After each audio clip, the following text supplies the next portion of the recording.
please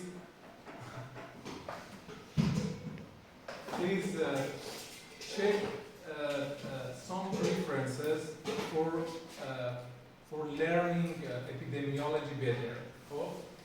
For example, I think the main reference or main resource for learning epidemiology for medical student is Gordy's book. Do you know Gordy's? I send you this book. It's a basic book about epidemiology and covers all topics that we mentioned. And at the end of each session, at the end of each chapter, there are some questions, and they are so helpful.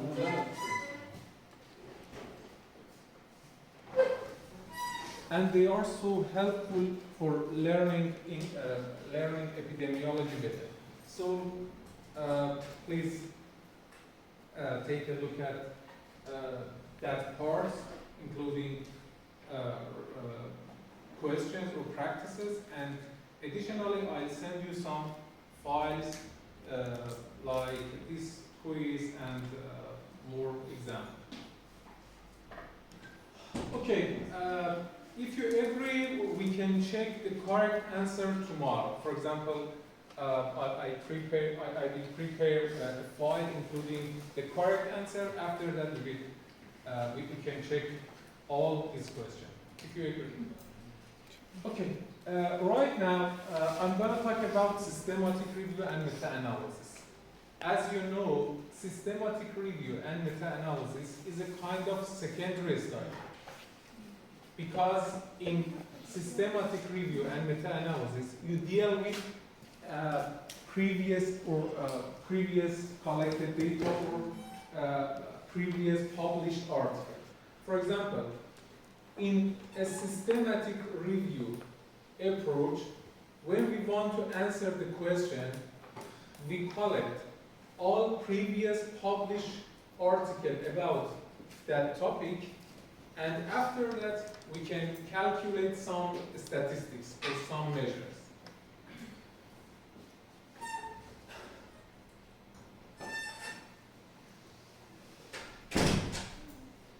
And in this session, we want to review the main point of systematic review and meta-analysis. There are many references for learning systematic review and meta-analysis, but some of them are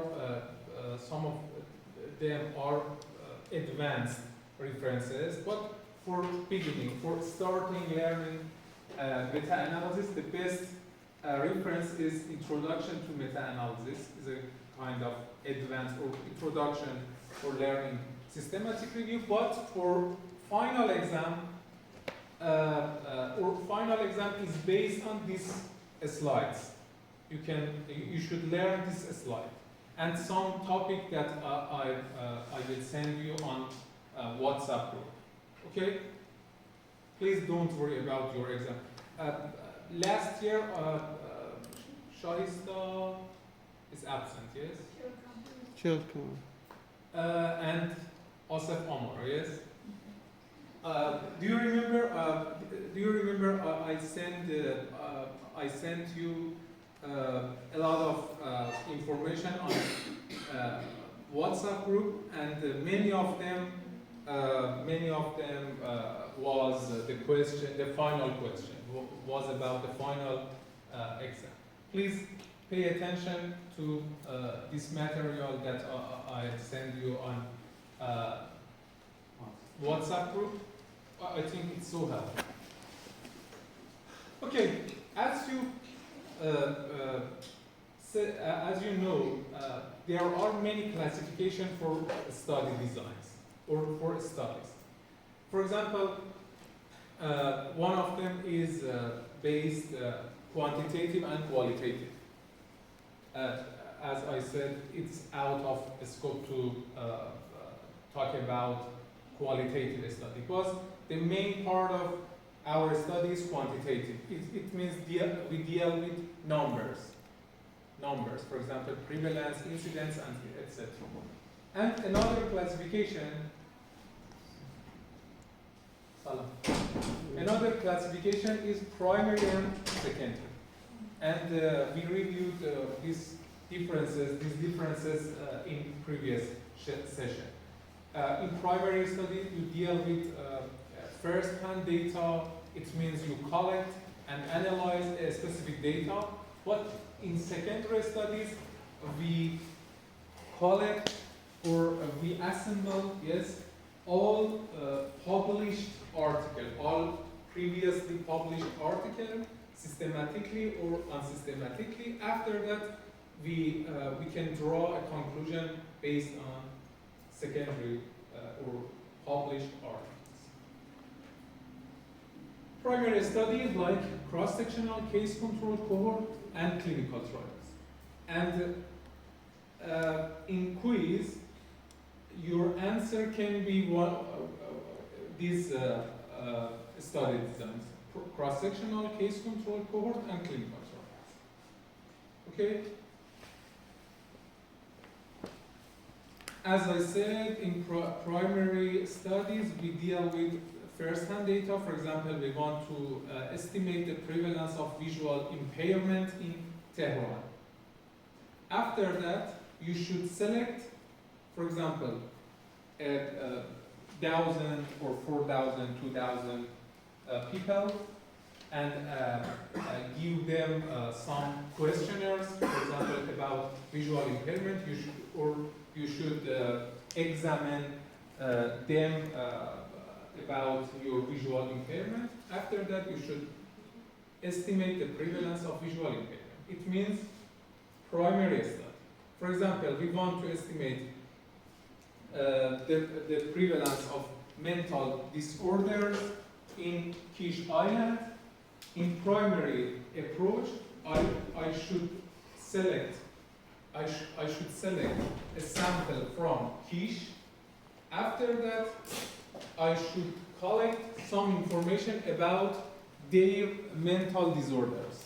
Yes, disorders like depression, anxiety, and etc. For example, through some questionnaires, some standard questionnaire. After that, we can calculate prevalence or incidence and etc. It's a kind of primary studies. But when we want to estimate the prevalence of visual impairment through a secondary approach or secondary study approach, we should search all documents or all papers that previously published about mental disorders in Kish Island. For example, a professor published a lot of evidence or a lot of papers about mental disorders in Kish Island. After that, we should search and we should find all of them. After that, we can draw a conclusion based on this evidence. It means secondary study. But later, we will become familiar with this other types of secondary study. But main focus is systematic review, because there are many types of secondary study, but we will focus on systematic review. Okay, secondary studies including reviews, like narrative reviews and systematic reviews, and guidelines and economic analysis. It means a systematic review covers a lot of domain, a lot of approaches, like reviews, guideline. It means guideline developing and economic analysis. But guidelines or development of guidelines and economic analysis are out of scope, and we are not going to talk about this issue. I will talk about systematic review and meta-analysis. Okay? So, in summary, there are many classifications for study in epidemiology. And one of them, or one of the most important of them, is primary and secondary. Primary like cross-sectional, case control, cohort, and randomized control trial. And another group is secondary studies. Secondary studies cover a lot of approach, a lot of domain, like reviews, like guideline development, and economic analysis. Yes? But we are not going to talk about guidelines development and economic analysis. We are going to talk about systematic review and meta-analysis. Okay? Is a kind of review article.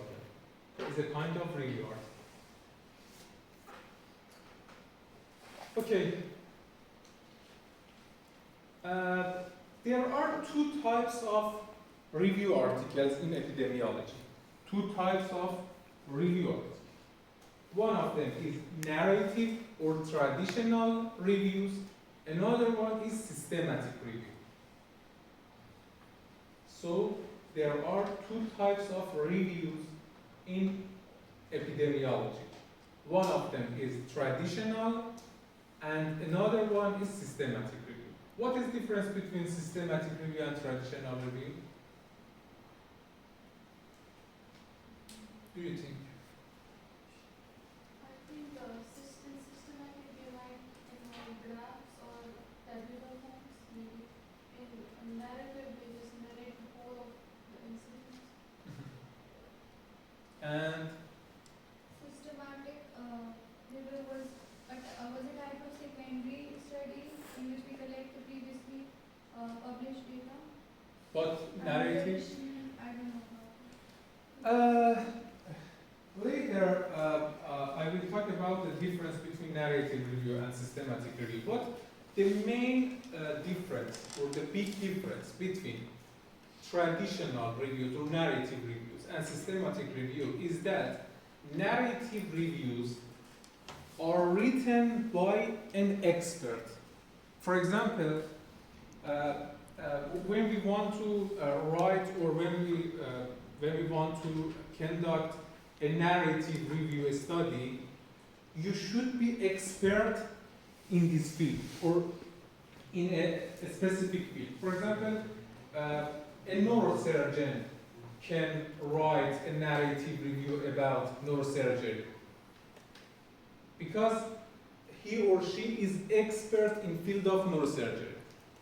But systematic review can be done by many people, all people, because in systematic review, the process is systematic and it doesn't matter who is done or who do or conduct a systematic review. And all people should learn same result because they do a specific process or systematic process. But in narrative review, the results depend on the expert. For example, imagine that an expert on neurosurgery believes that technique A is better than technique 2 in surgery. And after that, he tried to collect evidence that confirm his hypothesis. Is a kind of bias. But in systematic, you have to collect all evidence about a specific topic. All evidence, not just, for example, part of evidence that confirm your hypothesis. All evidence. It's the most important difference between narrative review and systematic. It means narrative review should be written by an expert, but systematic review can be done by all people, all experts. For example, I'm an epidemiologist, so I could write a narrative review about epidemiology. But at the same time, I can write systematic review in all fields. Yes? Because systematic review is clear. It's a systematic process. Okay. Why review article is important? Why we do reviews? For better understanding of the disease in future. Why we review? To sum up all the previous information. And what's your reason?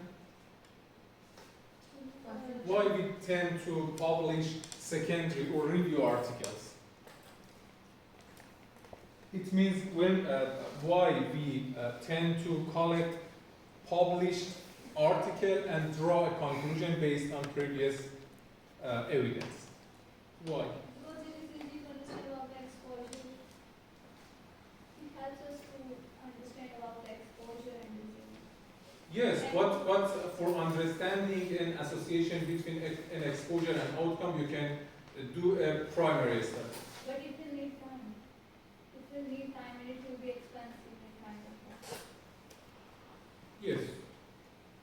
One reason is Is it because, first of all, it's easier and cheaper to have the data prepared for you than going out and collecting it? And Yes. also, yes. this will enable us to collect past data. So, for example, if I start a study right now, the start of my study is from 2024. But if I collect papers from, Yes. and with data from before, then maybe I can do a study based on the years 2000 and till now, even though I wasn't there during that time. Yes. So one reason is that conducting a primary study is time consuming. Yes, and sometimes it's expensive. And another reason is totally the number of articles is rising over time. Do you agree? The number of articles is rising over time. And on the other hand, all of us don't have enough time to be able to read all evidence. For example, imagine you are a physician, yes, general practitioner, and for keep up to date, you should read, I think, more than 20 articles every day. And I think it's possible. It's impossible. Why? Because you don't have enough time to read 20 articles every day. Because if reading an article, for example, take 2 hours, you need, I think, 40 hours every day. It's impossible. So, doing or conducting review article can help us to save our time, because these kind of studies draw a conclusion based on previous article or published article. It's a kind of summary, yes? So we tend to do review articles. Another reason is that sometimes you can face with clinical questions and there is no consensus about, or it means there is a controversy about a specific topic on evidence. Okay? So, as I said, there are these days many articles, many documents are published every day, every month, every year. And it can create, or it has created, an exclusion of information. Exclusion of information, a lot of information. So, for a general physician to keep up to date or to keep current, he or she needs to read 90 new articles per day, and if reading an article takes, for example, 2 hours, you need 8 hours a day. It's impossible. It's impossible. So, review article can help us to solve this problem, solve this issue. And the amount of information is rising. On the other hand, time to meet information needs decreasing. And these issues or these problems can create a bigger problem. Knowledge gap. It means knowledge gap. Knowledge gap can create by lack of time, and on the other hand, rising the information or rising the evidence. For covering or for managing this issue, we need review articles or review approach. This picture shows the explosion of information over time. In the past, people or there was no evidence, or there was no a lot of information on evidence, and people had a lot of time to spend on reading and learning. But right now, there are many evidence about something, and on the other hand, we don't have enough time to read and learn from them. And another reason is here. Sometimes we can face with some important clinical questions, and there is no specific answer for this kind of question. Or it means there is a controversy about something on literature. For example, are antioxidant supplements effective for preventing mortality in healthy participants? Or do annual general health checks or annual physical exams reduce illness and mortality? There are many information and there are many paper on journals around the world about these topics, these questions, and there is no consensus or there is a controversy. It means some paper believe that, for example, annual general health check or annual physical exam can reduce illness, and some of them believe that this kind of examination cannot reduce illness and mortality. It is a controversy. In this time, a review article can draw a conclusion based on this evidence. Through a systematic process, through a systematic manner. Okay? And what is the difference between narrative or systematic? You mentioned some difference, like narrative reviews are written by an expert, but systematic review can be done by all experts.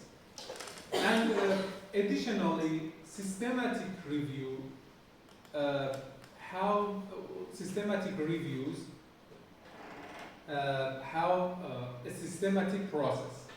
You should systematically collect information. After that, you should systematically appraise the quality of document. After that, you should systematically analyze them. Okay? All process, all steps are systematic. In systematic review, you focus on a specific topic. For example, do annual general health checks reduce illness and mortality is a kind of a specific question. Why? Because the exposure or intervention is clear. What is exposure in this question? Yes. Annual general health is a kind of exposure of or is a kind of intervention. It depends on your design. For example, in interventional study is a intervention. Annual general health. And what is outcome? Result. Illness or mortality. Yes? Illness or mortality is or outcome. Okay. So in systematic review, you focus on a specific and literally narrative, yes, or excuse me, a specific and clear question. And after that, you should systematically identify, select, appraise, and summarize published articles. So, at first, you should specify a specific question or clear question.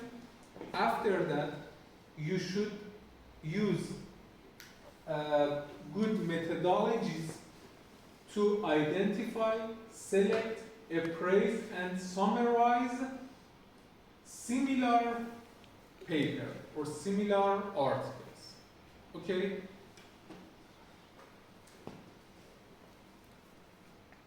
And this slide shows the difference between narrative review and systematic review. In systematic review, you should identify all evidence on the topic. All evidence. After that, you should select them. After searching, you should select all evidence, all papers. In the next step, you have to appraise the quality of this evidence. I think, I remember last year, I gave a student a question about this topic. Because there are some tools, some questionnaires, or some checklists for critical appraisal, and you should learn all of them. Do you remember?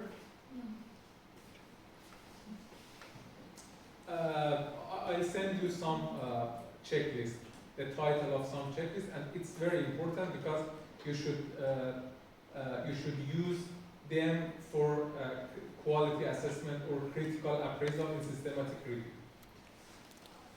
But what is the difference between narrative review and systematic review?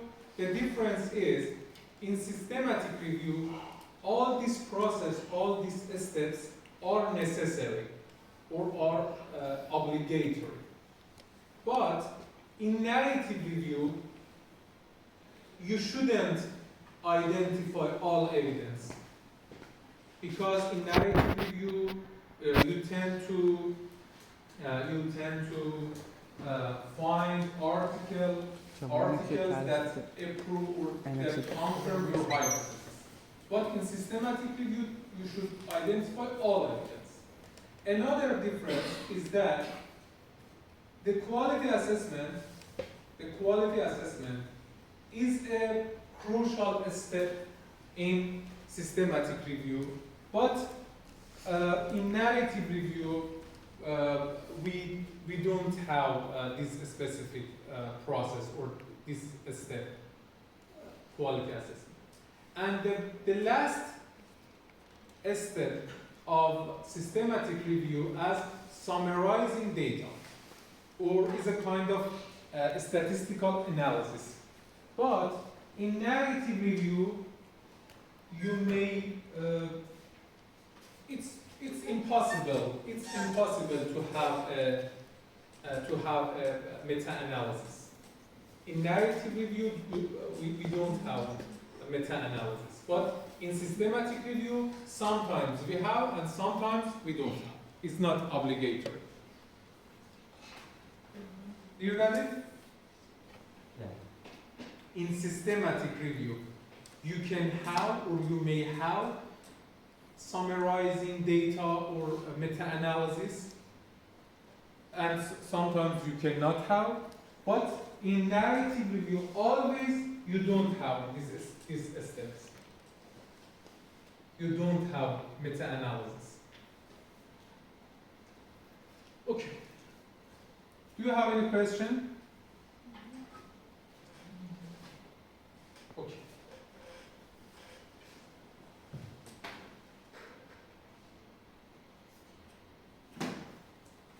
Please give me your pen. Excuse me.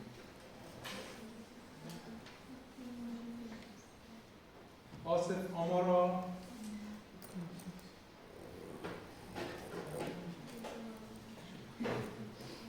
Ibrahim Abbas.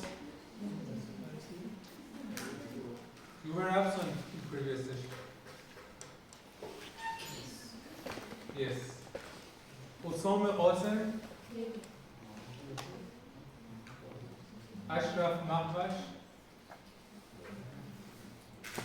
Al-Qazi Ali Hussein. Basim Abdul Nabi. ها ظهر قصدي Batul. Jawad Hazem. فقط The question is broad. Yes, it's a big problem. It's a broad جات question. But in systematic review, we tend to use focused question, a specific and clear question. In traditional reviews, كان يسجل حبه you usually, a researcher usually search some databases or some references for finding article. But in systematic review, you should search all databases. Do you know what is a database? Have you ever heard Embase, PubMed, Medline, Scopus? Yes. They are Database. databases. And the most important databases in medical field is Medline, PubMed, Scopus, Embase, and Web of Science. Okay? In systematic review, you should search all databases, or the most important databases like Medline, Embase, Web of Science, and Scopus. But in narrative review, you don't have to search all databases. Another difference is quality assessment. Quality assessment or appraisal, quality appraisal, in narrative review is not obligatory. But the quality assessment in systematic reviews are or is mandatory, is obligatory. It's essential because finally you should do subgroup analysis based on the quality of article or the quality of manuscript or the quality of papers. And data analysis or quantitative data analysis, sometimes we have data analysis in narrative review, but it's very rare. It's very rare to have a meta-analysis in narrative review. But in systematic reviews, we can have quantitative summary at the end of process. It's very important. Please learn this slide.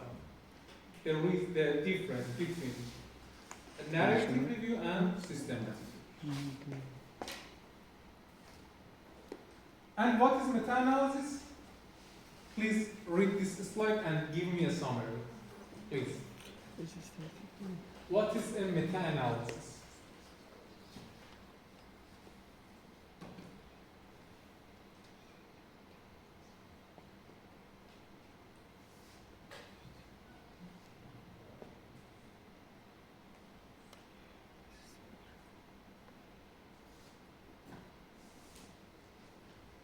Please.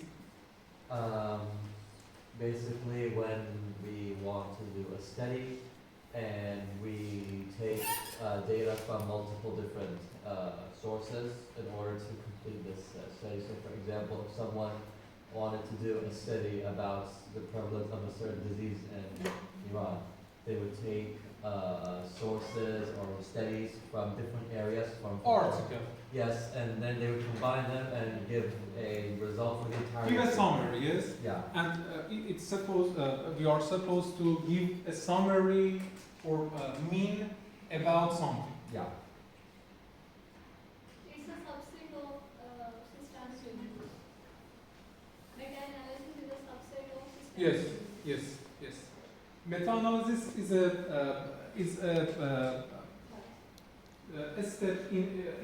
step in doing or in the process of systematic review, but sometimes we cannot have this kind of meta-analysis because the type of question is not good for combining data. Yes, but the meta-analysis is a kind of average or mean. Yes, it's a, for example, weighted mean. It's a kind of weighted mean, and in which we can collect all results of published article. After that, we combine them. For example, in the past, we had some paper about depression in Iran, and they reported different values or different different prevalence. For example, 15%, for example, 20%, 25%, and etc. Right now, through a systematic process, we collect all evidence, and after that, we combine this data using meta-analysis. It's a kind of weighted mean or weighted average. And a this sentence is very, very important. A systematic review may or may not include a meta-analysis, because meta-analysis is an optional component of systematic review, and sometimes it's not feasible to do a meta-analysis. Yes? This picture shows that not all reviews are systematic, and a subset of all reviews are systematic reviews, and a subset of systematic reviews have meta-analysis. It's very important. Please take a photo of this picture. This.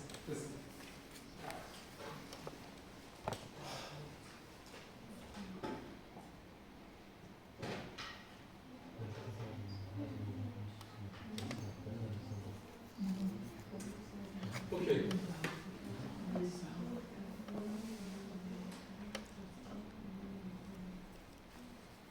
How would you bring this as a question? Fire me. Yes. No. No, don't do it. Yes. How would it be a question? Question. Not all systematic reviews have meta-analysis.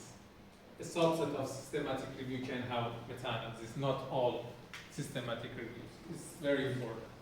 So it's not an MCQ, it's short answer? Short answer or MCQ? Short answer. I think your final exam will be multiple choice. Yes, multiple choice with, I think, including 30 or to 40 questions, I think. I think last year included 30 questions, yes? 30 questions. Yes. With the short It answer. will be multiple choice. It will be easy or difficult? What? It will be easy or difficult? Very easy, to be honest. But the problem is that unfortunately you cannot spend you don't spend enough time to learn epidemiology. Yes, because this semester I have a lot of subjects. But This semester I have a lot of subjects. It's, We're very busy. don't worry. Next semester.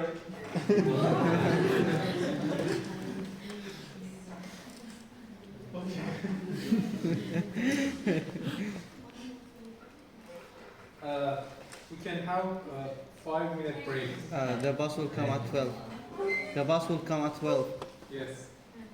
But I think that the most important or the biggest problem Yes. in epidemiology field is that unfortunately students are afraid of questions. But I think the best solution is that you can pay attention to example. For example, you should learn or you have to learn a case control study, a cohort study, a clinical trial study, and cross-sectional study. And you can answer all questions about this kind of studies by substitution. For example, imagine that you want to design a case control study. Write this scenario, for example, lung cancer and smoking. And after that, you can solve all case control scenario. I promise. But you have to learn a specific example for each studies or study design. For example, cohort, case control, cross-sectional, and randomized control. And I try to send some example on what. Thank you, Doctor.